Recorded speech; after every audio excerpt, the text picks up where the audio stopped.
बोल सेवालाल महाराज की। सद्गुरु संत सेवालाल महाराज यांच्या पावन स्मृतीला मी अभिवादन करून पूजनीय रामराव बापूला सुद्धा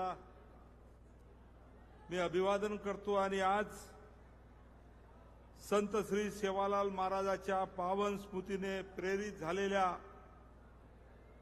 या भूमीमध्ये संत सेवालाल महाराजांच्या जयंती पर्यटन महोत्सवाच्या निमित्तानं या ठिकाणी उपस्थित असलेले सन्माननीय आदरणीय एकनाथरावजी शिंदे साहेब, धर्मगुरु सन्माननीय आदरणीय आमदार बाबूसिंगजी महाराज, धर्मगुरु सन्माननीय आदरणीय कबीरदासजी महाराज, माझे सहकारी मंत्रिमंडळातील मंत्री माननीय नामदार इंद्रजीत नाईक साहेब, या गोर विचारपीठावर उपस्थित यशवंतजी महाराज, आदरणीय जितेंद्र महाराज, सुनील महाराज, रायसिंगजी महाराज, शेखर महाराज, यवतमाळ वाशिमचे खासदार सन्माननीय संजयजी देशमुख साहेब, या भागाच्या आमदार सन्माननीय सईताई डाके, विधान परिषदेचे आमदार सन्माननीय राजेशजी राठोड, विधान परिषदेचे आमदार सन्माननीय किरणजी सरनाईक, आमदार किसनरावजी वानखडे, जिल्ह्याचे जिल्हाधिकारी योगेशजी कुंभेकरजी, माजी खासदार हरिभाऊजी राठोड, पुसदच्या नगराध्यक्षा मोहिनीताई नाईक, ऑल इंडिया बंजारा सेवा संघाचे डॉक्टर टी.सी. राठोड साहेब आणि या ठिकाणी उपस्थित सर्व सन्माननीय मान्यवर मंडळी आणि उपस्थित सर्व संत सेवालाल महाराजांच्या या पावन स्मृतीत प्रेरित माझ्या बांधवांनो, भगिनींनो आणि सर्वांना माझा जय सेवालाल।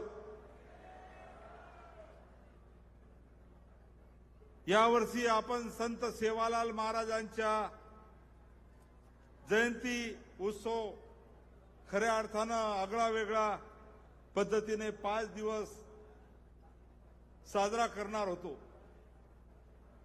आणि या 5 दिवसामध्ये कला, शिक्षण, क्रीडा, सामाजिक व अनेक गोष्टी या महोत्सवामध्ये आपण घेऊन खऱ्या अर्थानं या महोत्सवाच्या माध्यमातून समाज बांधव या ठिकाणी एकत्र येऊन या ठिकाणी भेटणार होता आणि या महोत्सवाची कल्पना जेव्हा मी आमचे नेते माननीय एकनाथरावजी शिंदे साहेब यांच्याजवळ बोलून दाखवली, तेव्हा त्यांनी क्षणाचाही विलंब न करता याला तात्काळ संमती दिली आणि पर्यटन मंत्री आमचे सहकारी शंभूराजे देसाई यांना आदेश देऊन या प्रोत्साहन या पर्यटन महोत्सवाला खऱ्या अर्थानं आराखड्यामध्ये समावेश करून दरवर्षी 10 कोटी रुपयाचं नियोजन करण्याचं या ठिकाणी सांगितलं। परंतु आताच उल्लेख झाला की आपणा सर्वांना माहीत आहे की राज्याचे उपमुख्यमंत्री स्वर्गीय अजितदादा पवार यांचं दुर्दैवी अपघाती निधन झालं। त्यामुळे हा जयंती महोत्सव यावर्षी फक्त 1च दिवसाचा साजरा करण्याचा निर्णय सर्व आयोजन समितीने घेतला। बंधूंनो, पर्यटन विभाग आणि बंजारा विरासत संघ यांच्या सौजन्याने आणि धर्मगुरु आमचे बाबूसिंगजी महाराज असे श्री सेवालाल महाराजांचा जयंती हा पर्यटन महोत्सव म्हणून आपण आज साजरा करतो आहे आणि यासोबत विविध क्षेत्रामध्ये उल्लेखनीय कार्य करणाऱ्या 7 मान्यवरांचं स्मृतिचिन्ह, मानपत्र आणि त्यांना 51,000 रुपये देऊन माननीय एकनाथरावजी शिंदे साहेबांच्या हस्ते गौरव करण्यात येत आहे। या निमित्तानं खऱ्या अर्थानं ज्यांचा गौरव होतो आहे त्यांच्या कार्याची दखल घेणं हे आपलं कर्तव्य आहे। या भावनेतून त्यांचा सत्कार करीत असताना त्यांच्या परिवाराचा आणि त्यांचं सुद्धा मी या निमित्तानं अभिनंदन करतो। आजच्या जयंती उत्सवाच्या निमित्तानं मी आपल्या सर्व समाज बांधवांना एवढंच सांगणार आहे की हा उत्सव केवळ उत्सव नाही तर आमच्या अस्मितेचा, आपल्या स्वाभिमानाचा आणि आपल्या एकतेचा हा महोत्सव आहे असं मला वाटते। संत सेवालाल महाराजांनी 18व्या शतकामध्ये समाजाला खऱ्या अर्थानं संत, सत्य, संयम, शौर्य आणि स्वाभिमानाचा संदेश दिला। त्यांनी बंजारा समाजाला संघटित केले, संस्कार दिले आणि नैतिक मूल्याची दिशा दाखवली। त्यांच्या शिकवणीतून आज आपण धर्म, कर्तव्य आणि समाजहित ही त्रिसूत्री या ठिकाणी घेऊन आपला समाज या ठिकाणी चालतो आहे। मित्रांनो, माझ्या सार्वजनिक जीवनामध्ये प्रत्येक निर्णय, प्रत्येक संघर्ष आणि प्रत्येक प्रयत्नामागे संत सेवालाल महाराजांच्या विचाराचं प्रेरणास्थान राहिलेलं आहे। समाजाच्या प्रश्नासाठी सातत्याने पाठपुरावा करताना मला हे जाणवले आहे की मनात केवळ भावना असून चालत नाही तर त्यासाठी प्रत्यक्षात कृती करणं सुद्धा आवश्यक आहे। याच भावनेतून संत सेवालाल महाराजांची ही जयंती खऱ्या अर्थानं शासकीय स्तरावर करण्यासाठी मी सुरुवातीला पाठपुरावा केला। मला आजही आठवते की दिनांक 15 फेब्रुवारी 2018 रोजी प्रथम आपण अधिकृतरित्या शासन स्तरावर जयंती साजरी केली आणि त्याच पद्धतीनं 15 फेब्रुवारी या दिवसाची राज्याच्या अधिकृत दिनदर्शिकेमध्ये संत सेवालाल महाराजांची जयंती दिन म्हणून नोंद झाली। ही आपल्या सर्वांसाठी अभिमानाची गोष्ट आहे। बंधू आणि भगिनींनो, बंजारा समाजाची काशी म्हणून ओळखले जाणारे पोहरादेवी उमरी तीर्थक्षेत्र आज खऱ्या अर्थानं परिवर्तनाच्या मार्गावर आहे। बंजारा विरासत नंगारा म्युझियम ही भव्य वास्तू उभी राहिली असून ही वास्तू पाहण्याकरता केवळ बंजारा समाजातील नव्हे तर इतर सर्व समाजातील समाज बांधव मोठ्या संख्येने या ठिकाणी पोहरादेवीला येऊन जातो आहे। आज पोहरादेवीमध्ये संत सेवालाल महाराजाचा अश्वरूढ पुतळा, सेवाध्वज, सांस्कृतिक संग्रहालय, ऐतिहासिक वारसा जपणारी ही वास्तू सर्व आपल्या पुढील पिढ्याला आपला इतिहास व वारसाची जाणीव करून देणार आहे। तसेच पोहरादेवी उमरी तीर्थक्षेत्र परिसरात मोठ्या प्रमाणात विकास कामे सुरू आज आहेत। भक्त निवास असतील, पायाभूत सुविधा असतील, रस्ते असतील, सुशोभीकरण असतील यासारखी कामं प्रगतीपथावर आहे। या तीर्थक्षेत्राचा विकास तर सुरूच आहे, याशिवाय समाजातील अन्य समस्याही यावर सुद्धा आमचं लक्ष आहे। त्या समस्या कशा मार्गी लावता येईल याबद्दल सातत्यानं मी प्रयत्नशील आहे। मी येथे असेही नमूद करू इच्छितो की मागील काळामध्ये काही समाजाचे महत्वाचे प्रश्न सोडवण्यामध्ये नक्कीच मला यश आलेलं आहे। त्यामागे माननीय राज्याचे मुख्यमंत्री देवेंद्रजी फडणवीस साहेब यांचा पाठिंबा तर आहेच, परंतु आमचे नेते एकनाथरावजी शिंदे साहेब यांचा भक्कम पाठबळ, त्यांचं सहकार्य आणि त्यांचा आशीर्वाद या संजय राठोडच्या पाठीशी आहे। आणि आज एकनाथराव शिंदे साहेबांमुळेच पोहरादेवी ते उमरी तीर्थक्षेत्र विकास आणि बंजारा विरासत नंगारा म्युझियम करिता 724 कोटी रुपये बंधूंनो आपल्याला मिळालेले आहेत। त्याचप्रमाणे इतर विकासासाठी, इतर पायाभूत सुविधेसाठी या ठिकाणी 500 कोटी रुपये आपल्याला मिळालेले आहेत। रामराव बापूंचं मला आठवते की जेव्हा रामराव बापू पायाभूत सुविधेसाठी या ठिकाणी 500 कोटी रुपये आपल्याला मिळालेले आहेत। रामराव बापूंचं मला आठवते की जेव्हा रामराव बापूंचं स्वर्गवास झालं होतं आणि तेव्हा रामराव बापूंना शासकीय इतमामात खऱ्या अर्थानं अंत्यविधी करायसाठी जेव्हा मी एकनाथ शिंदे साहेबांना बोललो तेव्हाचे तत्कालीन मुख्यमंत्र्यांना त्यांनी सांगितलं, परंतु अशा पद्धतीनं कोणत्याही व्यक्तीला शासकीय या ठिकाणी पद्धतीनं त्यांचं अंत्यविधी करता येत नाही अशा पद्धतीनं या ठिकाणी सांगितल्या गेलं।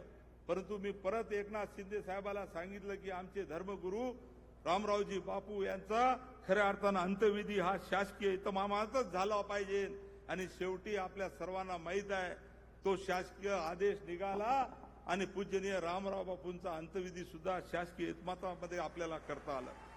आज गोर बंजारा साहित्य अकादमीची स्थापना असेल, वसंतराव नाईक संशोधन प्रशिक्षण संस्था वनारटी असेल, विद्यार्थ्यांसाठी शिक्षणाचा आधार योजना असेल, मोदी आवास योजनेमध्ये बंजारा समाजासाठी घरकुल योजना असेल, संत सेवालाल महाराज बंजारा लबान तांडा समृद्धी योजना असेल, ग्रामपंचायत स्थापनेसाठी असलेली अंतराची व लोकसंख्येची अट शिथिल करणं असेल, विमुक्त जाती व भटक्या जमातीसाठी 72 वसतिगृह असेल, आश्रमशाळेतील परिपोषण अनुदानात वाढ असेल, परदेशी आमचे मुलं शिक्षणासाठी जातात त्या संख्येमध्ये वाढ असेल, ऊसतोड कामगारांच्या मुलासाठी वसतिगृह असेल, ऊसतोड कामगारासाठी सानुग्रह अनुदान असेल, ऊसतोड कामगारांची नोंदणी आणि ओळखपत्र असेल आणि एवढंच नाही बंधूंनो, या बंजारा समाजासाठी स्वाभिमानासाठी मुंबईमध्ये खऱ्या अर्थानं बंजारा समाज भवनासाठी हक्काची जागा असेल।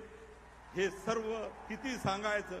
सन्माननीय एकनाथरावजी शिंदे साहेबांनी जे जे विषय मी कॅबिनेटमध्ये मांडले त्या सर्व विषयाला तात्काळ मंजुरी देण्याचं काम केलं। प्रायोगिक तत्वावर बंधूंनो आज स्पर्धा परीक्षा मार्गदर्शन केंद्र असेल, बंधू आणि भगिनींनो एवढेच नाही तर काल आमच्या सरकारनं वाशिम येथील मेडिकल कॉलेज तुम्हाला माहित आहे त्याला सुद्धा संत सेवालाल महाराजांचं नाव दिलं आणि आज मला अभिमान आहे की बाजूच्या जिल्ह्यामध्ये यवतमाळ त्या मेडिकल कॉलेजला वसंतरावजी नाईक साहेबांचं नाव, वाशिम जिल्ह्याला संत सेवालाल महाराजांचं नाव, मधामध्ये आमचं संत सेवालाल महाराजांची पोहरादेवी हे स्थान, बाजूला गवली वसंतराव नाईक साहेबांचं आमचं गाव, म्हणजे किती आमचं भाग्य आहे बंधूंनो। आज खऱ्या अर्थानं हे सर्व करता आलं ते आपल्या सर्वांच्या आशीर्वादामुळे। बंधूंनो आपल्या सर्वांना मला एवढंच सांगायचं आहे की हे सर्व निर्णय केवळ आकडे नाही तर समाजाच्या भवितव्याचे पायाभूत दगड आहे। संत सेवालाल महाराजांनी दिलेल्या संस्कारात आपण चालत शिक्षण, संघटन आणि स्वाभिमानाच्या बळावर पुढे जात आहोत। आज माननीय उपमुख्यमंत्री आमचे नेते एकनाथरावजी शिंदे साहेब या कार्यक्रमाला आले। मी त्यांना एवढंच सांगू इच्छितो की बंजारा समाजाचा विकासाचा हा केवळ एक समाजाचा प्रश्न नाही तर तो महाराष्ट्राच्या सर्वांगीण प्रगतीचा भाग आहे आणि त्यामुळे माझी साहेबांना विनंती आहे की माननीय मुख्यमंत्री महोदय असतील, माननीय एकनाथरावजी शिंदे साहेब असतील, यांना समाजाच्या वतीनं मी विनंती करताना एवढंच म्हणणार आहे की बंजारा समाजाचा जिव्हाळ्याचा प्रश्न आता खऱ्या अर्थानं आरक्षणाचा प्रश्न आहे आणि हा प्रश्न जेव्हा आहे तेव्हा साहेब तुम्ही या ठिकाणी कालच्या कॅबिनेटमध्ये त्याला मंजुरी दिली, आयोग निर्माण झाला, त्याचे आदेश सुद्धा निघालेले आहेत। न्यायमूर्ती टहरानी साहेब म्हणून त्यांचा आयोग आणि इतर सर्व लोकांच्या माध्यमातून आज आयोग निर्माण झालेला आहे। आता माझी आपल्याला विनंती आहे की या आयोगाच्या माध्यमातून तातडीने अंमलबजावणी करणं आवश्यक आहे आणि म्हणून या ठिकाणी मी शेवटी एवढंच सांगतो की संत सेवालाल महाराजांच्या शिकवणीवर आम्ही सर्वजण चालत असतो, या निमित्तानं आम्ही एकत्र येत असतो। शिक्षित समाज करण्याचा प्रयत्न आमचा आहे, संघटित करण्याचा प्रयत्न आमचा आहे, आमचा समाज सक्षम करण्याचा प्रयत्न आहे आणि साहेब आपला सातत्यानं पाठबळ या ठिकाणी या संजय राठोडच्या सोबत राहिलेला आहे। भविष्यात समाजाचे प्रश्न अजून आहेत, हे सर्व प्रश्न घेऊन येणाऱ्या काळामध्ये मी आपल्याला नेहमी त्रास देत राहीन साहेब। आपण जसं आज माझी या ठिकाणी मला माहित होतं की राज्याचे मुख्यमंत्री आणि आपण दोघे जण व्यस्त होता, आपण आहे तरी मात्र आपण फक्त माझ्या आग्रहाखातर या ठिकाणी आलात, त्याबद्दल मी आपला ऋणी आहे. समाज सुद्धा तुमच्याकडे आशा लावून पाहत आहे साहेब. नक्कीच आपल्याकडून या समाजाला न्याय मिळेल, आपल्या सरकारकडून या समाजाला न्याय मिळेल ही अपेक्षा व्यक्त करतो आणि माझे 2 शब्द समाप्त करतो. जय हिंद, जय महाराष्ट्र, जय सेवालाल. धन्यवाद संजू भाऊ. पोहरादेवी विकास आणि समाजाच्या विकासासाठी